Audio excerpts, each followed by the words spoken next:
कहानी के पिछले पार्ट में हमने देखा था कि जो अपने नए अवतार के अंदर बाहर निकल आता है। अब वो और लिल एक दूसरे के सामने होते हैं, वो दोनों फाइट करना शुरू कर देते हैं। जो बहुत ज्यादा पावरफुल होता है और लिल को भी बहुत ज्यादा मजा आ रहा होता है उसके साथ फाइट करने में। लिल बहुत ज्यादा इंजॉय कर रहा होता है इस फाइट को, क्योंकि पहली बार किसी ने उसे इतना जबरदस्त टफ टाइम दिया होता है। लेकिन आखिरकार जो है वो उसे हरा देता है। लेकिन लिल उसे कहता है कि जो मजा मैं इस वक्त महसूस कर पा रहा हूँ मैंने जिंदगी में कभी महसूस नहीं किया, लेकिन अब तुम भी मेरे साथ मौत का मजा चखो। लेकिन क्या ही हो सकता है, जो को कुछ भी नहीं होता और आखिरकार लिल मर जाता है। लिल का कटा हुआ सर यामाजी लोगों को पहुंचा जाता है। यामाजी को लिल की मौत से ज्यादा फर्क नहीं पड़ रहा होता, लेकिन जोसेफ को ना चाहते हुए भी थोड़ा सा फर्क पड़ रहा होता है कि यामाजी खड़ा होता है और जाते हुए उन्हें कह देता है कि हमें अपने प्लान को बहुत ज्यादा स्पीड अप करना होगा, क्योंकि मैं किसी भी कीमत पे हारना नहीं चाहता। कि दूसरी तरफ जो को एमा बता रही होती है कि तुम्हें फिक्र करने की कोई भी जरूरत नहीं है, यामाजी लोग इस वक्त कुछ भी नहीं कर सकते, क्योंकि उन्होंने जो सूट जई के लिए बनवाया हुआ था वो तो मैं चुरा लाई हूँ और उन्हें तुम्हें हराने के लिए इस वक्त किसी ठोस प्लान की जरूरत है और उसको बनाए बगैर वो लोग हम पे कोई भी अटैक नहीं करेंगे। यामाजी जई को भी कहता है कि मैं तुम्हें बहुत देर तक रोकूंगा नहीं। कि दूसरी तरफ एमा जो को बताती है कि देखो मैंने खुद से वादा किया हुआ कि मैं किसी भी शादीशुदा इंसान को डेट नहीं करूंगी, तो तुम बताओ तुम्हारे जहन के अंदर क्या चल रहा है। तो जो से कहता है कि मैं तुमसे बस ये पूछना चाहता था कि तुम्हारा मेरी बीवी मैरी के साथ क्या रिश्ता था। तो एमा सोच में पड़ जाती है और वो से कहती है कि वो मेरी जिंदगी बचाने वाली थी। एक दिन एमा अपने मुंह के ऊपर एक मकोटा पहनकर एक मिशन के ऊपर जाती है, जहाँ पर वो एक निंजा के साथ मिलती है और वो और कोई नहीं बल्कि मैरी होती है। और मैरी उसे मारने के बजाय उसका बहुत ज्यादा ख्याल रखती है और उसे अपने साथ रख दिया। और निंजा क्लैन के अंदर भी जब वो तीनों पास करते हैं तो एमा वहीं पे होती है। एक दिन मैरी एमा को अपना मांस उतारने के लिए कहती है, लेकिन एमा से बताती है कि जब वो बची थी तो उसका मुंह जल चुका होता है। उसके माँ बाप ने भी उसे छोड़ दिया होता है, कोई भी उसे पसंद नहीं करता। लेकिन फिर वो इस निंजा क्लैन में आ जाती है, जहाँ पे उसे बहुत ज्यादा पावर्स मिलती हैं और उसकी सबसे बड़ी पावर यही होती है कि वो कभी भी किसी भी का भी चेहरा ले सकती है। लेकिन मैरी उसके मुंह के ऊपर से मांस उतारती है और वो उसे कहती है कि तुम बहुत खूबसूरत हो। और एमा जो उसे कहती है कि मेरे दिल में मैरी के लिए इज्जत के अलावा और कुछ भी नहीं है। एमा मजीद ये कहती है कि मैरी ने मेरा बहुत ज्यादा ख्याल रखा था, वो मेरे साथ बहुत ज्यादा वक्त स्पेंड किया करती थी और वो मुझसे तुम दोनों की बातें भी बहुत ज्यादा किया करती थी, यानी जो और जई की। लेकिन वो बहुत ज्यादा नरम दिल थी, वो कभी भी किसी को मारती नहीं थी। इवन के मैरी ने अपनी सीक्रेट टेक्निक के बारे में भी एमा को बताया हुआ होता है। एमा मजीद ये कहती है कि वो वक्त मेरी जिंदगी का सबसे अच्छा वक्त था, लेकिन वक्त के साथ साथ यामाजी के पास जैसे जैसे होल्ड आता गया उसने अपने मुताबिक बहुत ज्यादा चेंजेस करने की कोशिश की, क्योंकि हमारे हेड की तबीयत बहुत ज्यादा खराब होने लग गई थी। एमा एक दिन मैरी से न्यू हेड बनने के बारे में जब पूछती है तो मैरी बिल्कुल इनकार कर देती है। वो कहती है कि मैं ऐसा बिल्कुल नहीं करना चाहती, क्योंकि मैरी जो को बताती है कि वो प्रेग्नेंट हो चुकी है। जो को इस एहसास के बारे में बिल्कुल भी नहीं पता होता, लेकिन मैरी उसे कहती है कि हम दोनों साथ में मिलकर एक बहुत अच्छी फैमिली बनाएंगे। दूसरी तरफ उनका हेड मर जाता है और यामाजी के पास सारा का सारा होल्ड आ जाता है। यामाजी बहुत सारी ऐसी चेंजेस करने के बारे में बात कर रहा था जो कि किसी को भी मंजूर नहीं होती। कुछ लोग उसके सामने आके उसकी मुखालफत करने की कोशिश करते हैं, लेकिन यामाजी उन्हें मार देता है। सब लोग यामाजी का साथ देने के बजाय यामाजी को छोड़कर वहां से भागने के बारे में प्लान कर रहे होते हैं। कि मारी उनके चीफ के पास जाती है और वो उनसे कहती है कि मुझे पता है आप लोग जो भी कर रहे हैं वो बिल्कुल ठीक है, और वो उन्हें मास्क भी देती है जो कि इलेक्ट्रिक होते हैं ताकि वो लोग अपनी आइडेंटिटीज को छुपा सके। और जब मारी वहां से जाने वाली होती है तो चीफ उसे कहते हैं कि अपने बच्चे का ख्याल रखना। एमा मारी को रोकने की कोशिश भी करती है और वो उसे कहती है कि मैं शुरू से यहाँ पे इसलिए थी ताकि मैं तुम्हारे पर नजर रख सकूं, मुझे चीफ ने हायर किया था। तो मारी उसे कहती है कि मैं हमेशा से तुम्हारी आइडेंटिटी को जानती थी, तुम्हें मुझे ये सब बताने की कोई जरूरत नहीं है। तो एमा उसे कहती है कि अपना बच्चा गिरा दो ताकि तुम चीफ बन सको। लेकिन मारी और उसके दरमियान में फाइट होना स्टार्ट हो जाती है, लेकिन एमा मारी को मार नहीं पाती, इसीलिए वो कहती है कि मैं तुम्हें नहीं मार पाई तो मैं खुद को खत्म कर लूंगी। लेकिन मारी उसे रोक देती है और वो उसे कहती है कि तुम्हारे पास अभी और भी बहुत कुछ है करने के लिए। और एमा उस दिन डिसाइड करती है कि वो यामाजी लोगों का साथ देगी और उनके ऊपर नजर रखेगी। कि दूसरी तरफ मारी भी अपनी जिंदगी के अंदर बहुत ज्यादा खुश होती है, लेकिन वो एमा के साथ कॉन्टैक्ट में होती है और वो हर वक्त उसे बता रही होती है कि वो दोनों क्या कर रही हैं। जिस दिन अटैक भी होने वाला होता है उस दिन बस गलती से एमा लेट हो जाती है और वो उन्हें बचा नहीं पाती। एमा बताती है कि यामाजी लोग इस टाइम अपने सबसे मास्टर प्लान को एग्जीक्यूट कर रहे होंगे। तो सब अपने नए प्रोडक्ट की कमर्शियल दे रहा होता है और वो सबको बता रहा होता है कि इससे हम लोग इस तरह की एनर्जी को प्रोड्यूस कर सकते हैं जो कि बहुत ज्यादा फायदेमंद होगी इंसानों के लिए। वो अपने एक पार्टनर को भी इन्वेस्ट करने के लिए कह रहा होता है, लेकिन उसका पार्टनर जैसे ही रेजिस्ट करता है तो उसके पास यामाजी भी होता है और वो उसे एक लिस्ट दिखाता है जिसके ऊपर बहुत सारे प्रेसिडेंट्स ने साइन किए हुए होते हैं और उस प्रेसिडेंट के पास और कोई ऑप्शन नहीं होता साइन के अलावा।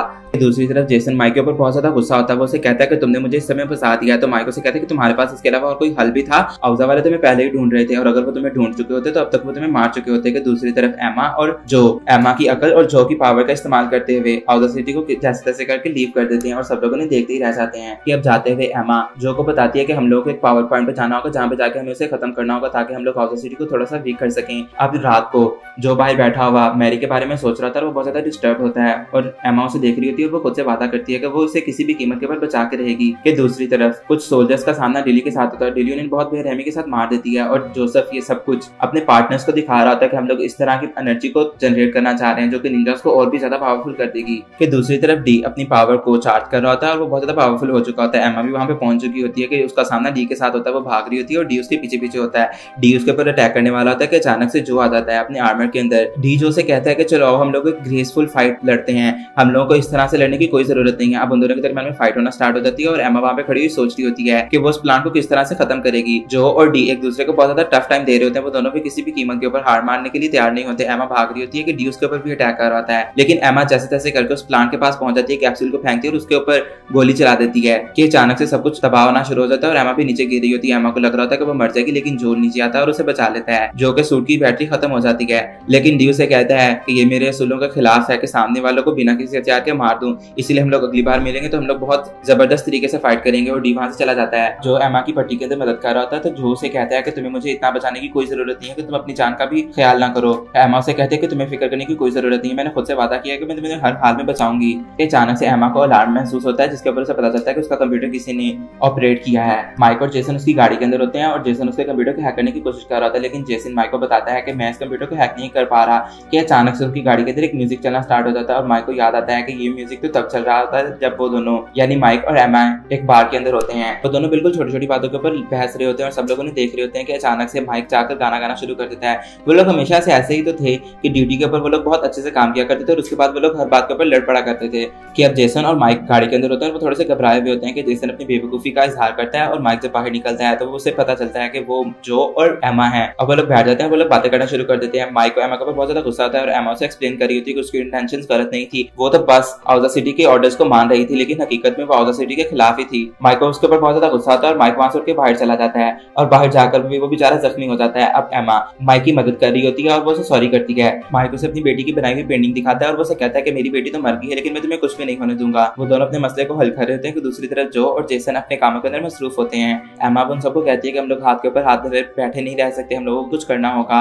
कि दूसरी तरफ जोसेफ अपनी टीम के साथ बात कर रहा होता है, वो बहुत ज्यादा मायूस होता है क्योंकि उसकी टीम को उसके ऊपर गुस्सा होता है। अब एमा उन लोगों से कहती है कि मैं और जो जाएंगे और उनके पावर प्लांट से जितनी एनर्जी हमें चाहिए वो लेकर उन पावर प्लांट्स को खत्म कर देंगे। और माइक उनसे घबराते घबराते कुछ पूछ रहा होता है, वो उनसे पूछता है कि क्या तुम दोनों साथ तो नहीं हो, तो एमा उसे जवाब में टांग मार देती है। दूसरी तरफ जोसेफ यामाजी के पास होता है, वो उसके ऊपर बहुत ज्यादा गुस्सा कर रहा था। वो उसे कह रहा होता है कि मैं इस पूरी दुनिया के ऊपर इस टाइम कंट्रोल करके बैठा हुआ हूँ और अगर तुम्हारे निंजास की वजह से मेरा कोई भी प्लान चौपड़ हुआ तो मैं तुम्हें बता रहा हूँ, मैं तुम्हें छोड़ूंगा नहीं। लेकिन यामाजी को सबके ऊपर कोई भी खास कंसर्न नहीं होता। जोसेफ उसके ऊपर चढ़ के बात कर रहा होता है, लेकिन यामाजी खामोश होता है और जोसेफ वहां से गायब हो जाता है। जेई को भी बहुत ज्यादा गुस्सा आ चुका होता है। दूसरी तरफ एमा जो को कंप्यूटर चलाने की सारी बातें बता रही होती है और वो उसे कहती है कि तुम्हें चीजों को खुद भी सीखना चाहिए। कि जो एमा से कहता है कि तुम्हें भी माइक को लेकर किसी सेफ जगह पे चले जाना चाहिए और अपनी जगह के बारे में किसी को भी ना बताना। लेकिन एमा उसे कहती है कि तुम मुझे बच्ची समझती हो, मैं तुम्हें कहती रही मैं सब कुछ खुद हैंडल कर लूंगी, तुम्हें फिक्र करने की कोई जरूरत नहीं है। माइक लेटा हुआ था और माइक भी उठ के एमा को सपोर्ट करता है कि अचानक से वहां पे जेसन आ जाता है और उसके हाथ में बहुत सारे चावल होते हैं।